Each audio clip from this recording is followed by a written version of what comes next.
The next also is the new tools and new opportunities. For example, in filming, before we are just watching movies or film or series into cinema or television, but since ICT has been flourished, we are able to also watch videos, film, movies, and series via the internet. Now let us proceed to the negative impacts of ICT. First is job loss. Because of the AI, the inventions of the different things that is very related with the usage of internet and under ICT, there are some of job which does not really require manpower anymore. Next is the reduced personnel interaction because of the AI, because of the automatic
dictionary page, in the sense that the page is as is and cannot be manipulated by the user or by the ones who visit the web page. The content is also the same for all user. For example, what I see is what you will see. And that is to be considered as Web 1.0. The very clue in order for us to determine or identify a particular web, if that's Web 1.0, that is as is, meaning to say you cannot do any interaction. You cannot edit the page. You're just there to read the published content. Next, we have the Web 2.0, or the considered as the dynamic web pages. Web 2.0 is the evolution of Web 1.0 by adding dynamic web pages, which means that the user is able to see a website differently than others. What I see will be different to what you see. Examples of Web 2.0 include social networking sites, blogs, wikis, video sharing sites such as YouTube, hosted services,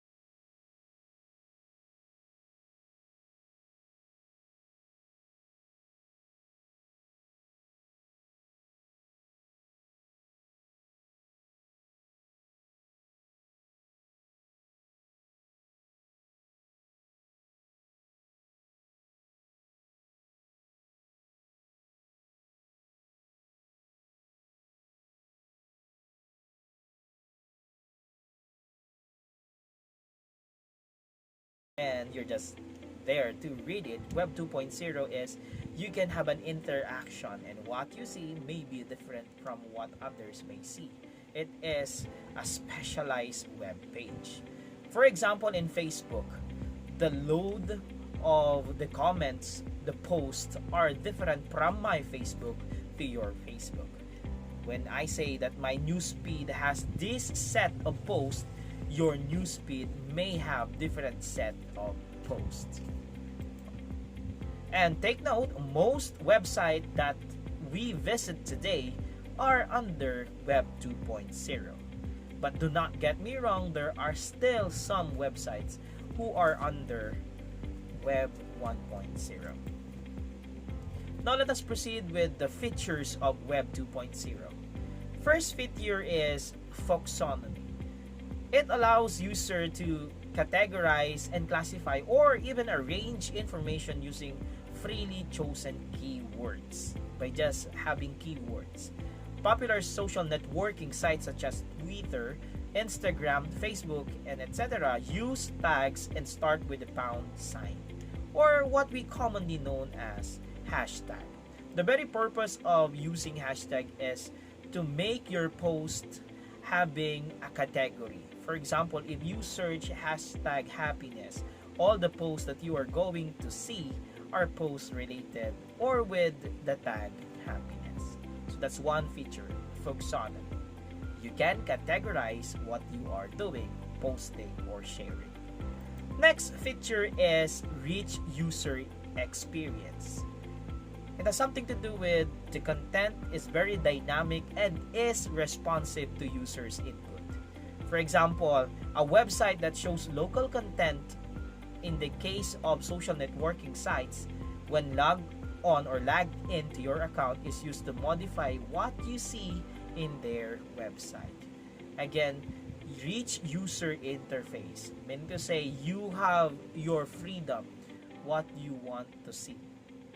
For example, in Facebook, you have the freedom of whether you want to see the post of your friend or hide all their posts from you, and vice versa, if you want your friends to see your post or not. It's rich user experience. You have your own authority on what you want your website, Facebook, or any other page to be. So that's also another feature of Web 2.0. Next feature is the long tail. Services are offered on demand rather than on a one-time purchase. In certain cases, time-based pricing is better than file size-based pricing, or vice versa. This is synonymous to subscribing to data plan that charges you for the amount of time you spend in the internet, or a data plan that charges you for the amount of bandwidth you use. Long tail has something to do with subscription. So that is one feature of Web 2.0. You can now subscribe into a service present into their web page. Next is user participation, another feature. The owner of the website is not the only one who is able to put content. Others are able to place a content of their own by means of either comment, reviews, and evaluation. Some websites allow readers to comment on an article, participate in a poll, or even review a specific product. Example of that one is Shopee and Lazada. Right? There are different posts there, and you can write your review once you have bought a particular product. User participation.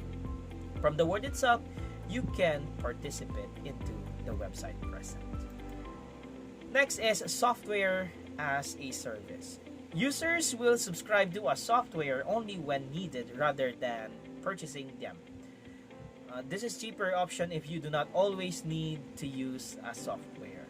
So software as a service is simply subscribing into a software, not really totally owning it, or you can own it as well. But it has something to do with a subscription of a particular product with a limited time or an unlimited time. Next is mass participation. It is a diverse information sharing through universal web access. Since most users can use the internet, Web 2.0's content is based on people from various content. Mass participation, meaning to say all through walks of life, can involve themselves in using Web 2.0. And in Web 2.0, you can connect with different people already. And that is for Web 2.0.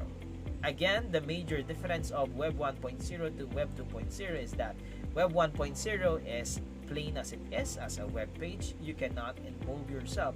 Web 2.0, it has different features such as Foxonomy and others, wherein you are able to really involve yourself in using the web page. Next, we have Web 3.0, or considered to be the semantic web. The semantic web is a movement led by World Wide Web Consortium, or the W3C. The W3C standard encourages web developers to include semantic in their web pages. According to W3C, the semantic web provides a common framework that allows data to be shared and reused across application, enterprise, and community boundaries. The aim of Web 3.0 is to have machines or servers understand the user's preferences to be able to deliver web content specifically targeting the user. So when we say Web 3.0, you have the full control of using it. Meaning, what you preferred is what they will give you. An example of Web 3.0 is Siri or even Alexa, Google, because they are just going to give you what you want them to give you or what you ask them to give you. Okay. Also, an example of Web 3.0 is the chatbot. Why? Because you're just going to give them or type them or ask them what you want. Then there is a pre-programmed response to what you are hoping to know. Okay. Again, Web 1.0, Web 2.0, and Web 3.0. Now, the major difference again, Web 1.0 is considered to be the mostly read-only web, or plain as it is. You cannot really add it at all unless you are the one who created it. Next is Web 2.0, or the considered as the wildly read-write web. In this one, you can involve yourself. And again, most of our website today is under Web 2.0. Web 3.0, or considered to be the wildly read web. In this one, what you want is what will be given to you because it depends on your preferences. So these are all things for web. And now let us proceed with the different threats rampant and present whenever we are involving ourselves into surfing the internet. And these threats are considered to be the cyber crimes. First cybercrime is identity theft.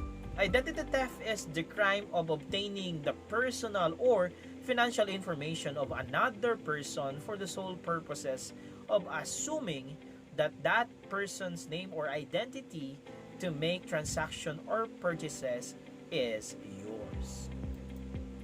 First kind of identity theft is the criminal identity theft. When we say criminal identity theft, it is wherein a criminal misrepresents himself as another person during an arrest to try to avoid summons. Particularly, summons from the court. It is to prevent the discovery of a warrant issued in his real name or avoid an arrest or conviction record. Criminal identity theft. A criminal tries to hide from a different identity. Next is the medical identity theft. With this one, someone identifies himself as another person to obtain free medical care. Also, we have financial identity theft. In financial identity theft, someone uses another person's identity or information to obtain credit, goods, services, or benefits. This is the most common form of identity theft, the financial one. Next, we have the child identity theft. Someone uses child's identity for various forms of personal gain. For example, donation, or even in an advertisement in the internet. They are using children's photos there. Next, we have the synthetic identity theft. It is a type of fraud in which criminal combines real or usually stolen and fake information to create a new identity. That's why it's a synthetic one.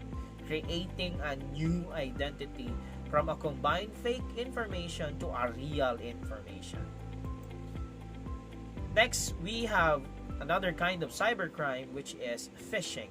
Phishing is a cybercrime in which scammers send malicious email into an individual or mass users of any organization by impersonating a known individual or a business partner or a service provider. There are different types of phishing. We have the account verification. Appears to come from a well-known company, for example Netflix, and ask you to sign in and correct an issue with your account. Links point to a website pretending to be a company's legitimate site and ask for your login credentials. Then once you do that, automatically they are be able to get some information from you. Next is cloud file sharing. Contains a link to what appears to be shared file on Google Docs, Dropbox, or another file sharing. Link points to a page pretending to be a file sharing site and request you to log in. Then once you do that, unknowingly you are sharing your information to the other people or to the phisher or to the hacker. Next is the DocuSign. DocuSign comes from a domain similar to the DocuSign domain. Link will prompt you to sign into a view the document, giving attackers control of your inbox. Next, we have the fake invoice. Contains document presented as an unpaid invoice and claims service will be terminated if invoice is not paid. Then once you pay it, since that's fake, you unknowingly paid a not legit invoice. Then you waste your money. Next, also we have the delivery notification. Appears to come from a popular delivery service or online retail and includes delivery notification with a malicious link or attachment. Once clicked, once visited, you unknowingly give some of your information to the other half of the internet. Also, we have the tax scam. Appears to come from a government tax revenue agency. Claims you are delinquent on your taxes and provide a means to the issue before additional fines or legal actions are pursued. So it's seemingly a legit government transaction, but once you paid, that's a bogus one and you have wasted your money. So those are for phishing. Now let us proceed to another cybercrime, which is hacking. Let's start first with what is hacking. Hacking is the gaining of an unauthorized access to data in a system or a computer. There are different types of hacking. Let's have first cookie theft. Cookie theft is a method that the hacker creates a fake user interface, and when the user clicks with the intent of going to a certain website, they are directed to another website altogether, which that website may contain a virus, or that website may require you a cookie wherein they are going to get information from you. Next, we have virus. This implies replicating the original website so that the unsuspecting user enters the information like account, password, credit card details, which the hacker seizes and may misuse. Also, we have the DNS spoofing. This basically uses the cache data of a website or domain that the user might have forgotten about. It then directs the data to another malicious website, which may be used against a particular person or a particular user. And the last one is UI redness. These are released by the hacker into the files of the website.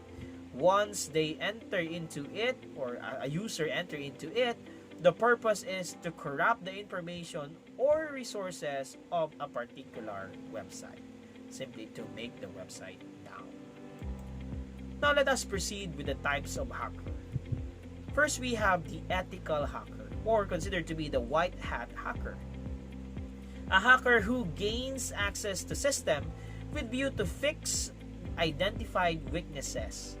They may also perform penetration testing and vulnerability assessment.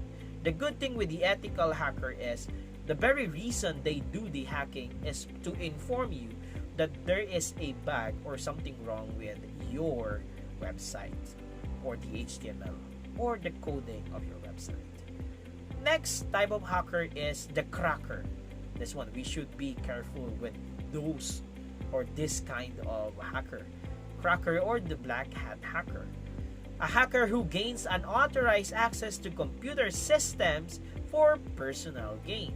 The intent is usually to steal corporate data, violate privacy rights, transfer funds from bank account, and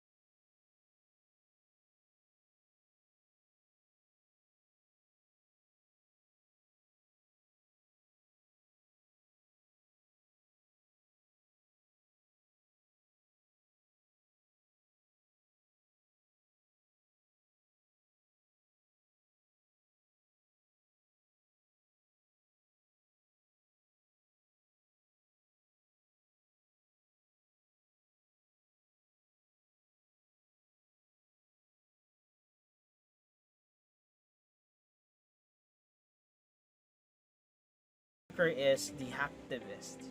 A hacker who uses hacking to send social, religious, and political messages. This is usually done by hacking websites and leaving message on the hijacked website. This happened usually. And the very famous hacktivists are the Anonymous Philippines. They hack the websites and they are leaving messages on the interface of that website. Again, these are the types of hackers. So we have the ethical hacker, gray hat hacker, the cracker, the script kiddies, and the hacktivist. And that's it. I am able to discuss to you what ICT is, its positive and negative impacts, also what the web is, its type, and their major differences, and also I am able to discuss to you the different threats that are present into the internet while we are surfing it. Thank you very much for listening. God bless.